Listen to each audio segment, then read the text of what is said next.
இப்போ ரீசெண்டா நடத்தின ரிசர்ச்ல சயின்டிஸ்ட் இஸ்லாம் தான் உண்மையான மார்க்கம் அப்படின்னு ப்ரூவ் பண்ணிருக்காங்க. சயின்டிஸ்ட் எல்லாரும் சேர்ந்து 4 ஈக்களை வச்சு ரிசர்ச் பண்ணிருக்காங்க.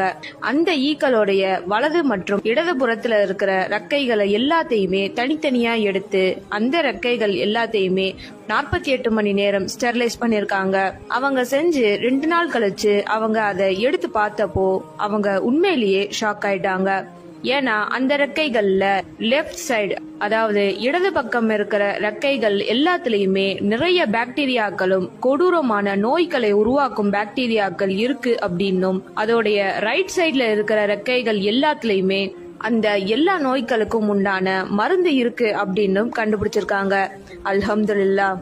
1400 வருடங்களுக்கு முன்னாடி நபி ஸல்லல்லாஹு அலைஹி வஸல்லம் அவர்கள் சொல்லியிருக்காங்க, உங்களில் எவருடைய பானத்திலாவது ஈ விழுந்து விட்டால் முதலில் அதை அவர் அதிலேயே அமிழ்த்தட்டும், பிறகு அதை வெளியே எடுத்து போட்டு விடட்டும். ஏனெனில் அதன் 2 ரெக்கைகளில் ஒன்றில் நோயும் மற்றொன்றில் நிவாரணமும் இருக்கிறது. புகாரி 3320. இதுல இருந்து நம்ம எல்லாருக்குமே தெரிஞ்சிருக்கும் இஸ்லாம் தான் உண்மையான மார்க்கம் அப்படின்னு.